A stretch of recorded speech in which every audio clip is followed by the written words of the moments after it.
Welcome back to Darnley's Cyber Café. Grab a table and your coffee mug and let the noise outside fade. Today's episode is about something quieter, something that slipped into our lives smoothly, and most of us never stopped to question it. A lot of us are driving the future now. Electric vehicle, big screens, voice controls, facial recognition. They're efficient, comfortable, and impressive. They just feel normal. And that's the part worth slowing down for. Because somewhere between convenience and connection, we stopped asking what our cars were remembering and who might eventually have access to it. I want to be clear, I'm not telling you what to buy, but I want you to understand what you're carrying with you every time you press the button and pull onto the road or put into your pocket. So let's pour the coffee and talk about it.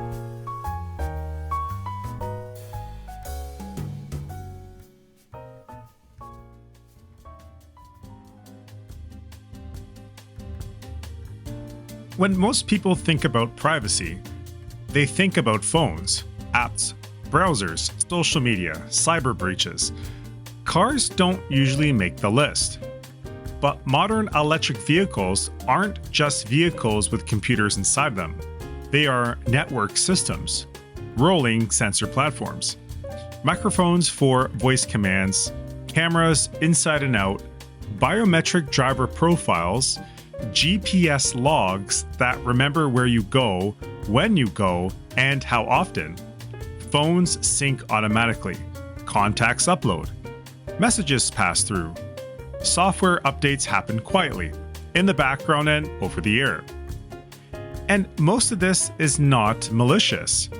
It's collected because data is valuable, now or later.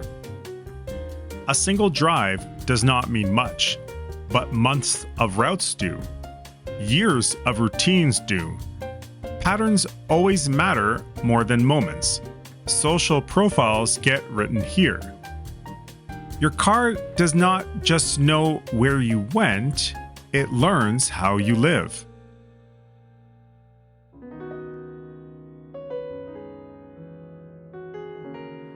Everything collects data. So what's the difference? This is usually where the conversation grinds to a halt. People say, well, phones collect data. Teslas do this too. Credit cards track purchases, etc. And they're right. Western EVs collect a lot of data. It's used for diagnostics, feature improvements, marketing, and sometimes monetization. There's the breach risk. There's law enforcement access through legal processes. That's already a problem worth discussing. But when Chinese EVs enter North American markets, the risk category changes. Not because the tech is better or worse, but because the relationship between companies and the state is completely different. In China, corporations are legally required to cooperate with state intelligence. There is no meaningful separation between corporate data and government access. There is no independent judiciary standing between you and that data. That doesn't mean someone is watching you right now. It means that data exists, it persists, and it can be accessed later, when it becomes useful. This isn't about mass surveillance, it's about selective leverage.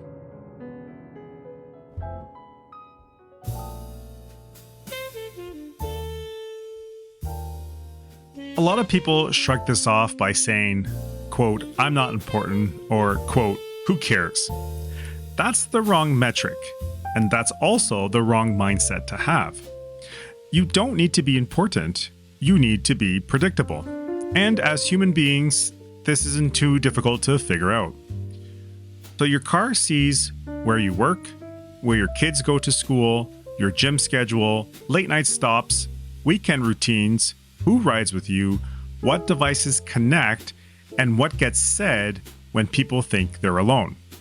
Conversations happen, jokes, opinions, frustrations, support for various causes, but none of it feels different and dangerous in the moment. But context can always be removed later. A clip without a tone, a sentence without history, a route without explanation.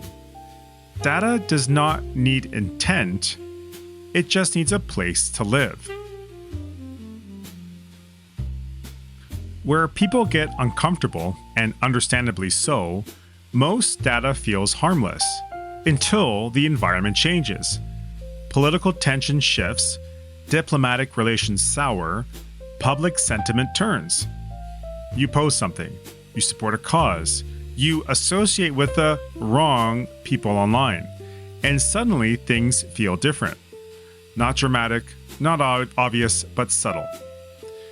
A workplace concern, an anonymous tip, a conversation taken out of context. No direct threat, no clear source, just pressure. And even if none of that ever happens, data does not need to be used politically to cause harm. It can be sold, leaked, bought by criminal networks, used for identity theft, harassment, or social engineering. All deniable, all indirect, all almost impossible to trace back to a single source. That's not about paranoia. That is how modern data ecosystems work. That interconnected web where there is no straight line to anything.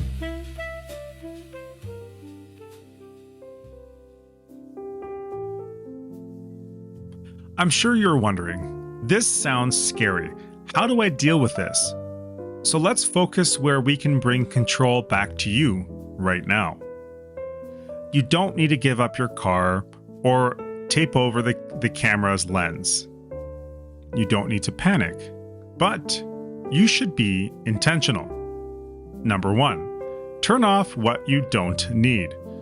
Disable cabin cameras if possible. Now, I understand in some models, they need to be turned on for safety reasons.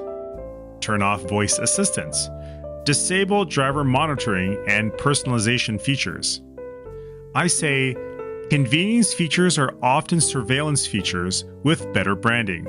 Remember that. Number 2, be selective with phone syncing.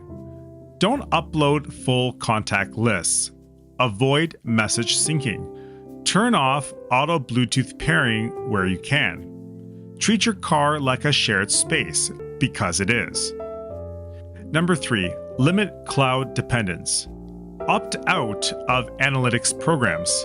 Disable trip history storage. Review app permissions regularly. If a feature requires constant data upload, ask whether you really need it. Number 4, be mindful of conversations.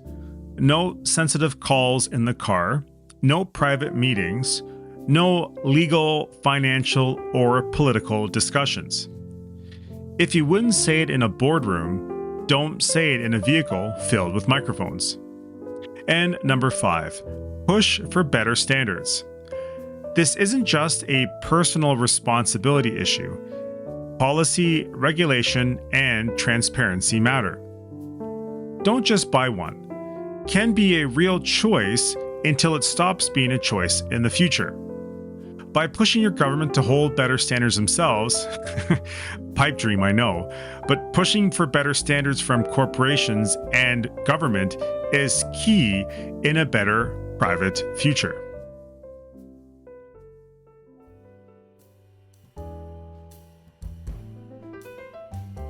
If there's one thing I hope you take from today, it isn't fear, it's awareness. Technology doesn't become dangerous because it's evil. It becomes dangerous when it's invisible, when it's always on, when it remembers more than we think to ask, or when we blindly give our privacy away. A car that knows where you live, who you love, where you go, and when you're vulnerable isn't just transportation, it's leverage. And leverage doesn't need to be used today to make it matter tomorrow. You don't need to be important, you just need to be useful. So check the settings in your vehicle today, turn off what you don't need, be intentional about what you bring into your private spaces. When the systems around us know more than we realize, knowledge becomes the quiet form of power we still control. Thank you for spending this time with me at Darnley Cyber Café. I'm your host, Darnley, and if this episode was useful, consider sharing it with a friend or following this podcast. Stay safe, and I'll talk to you soon.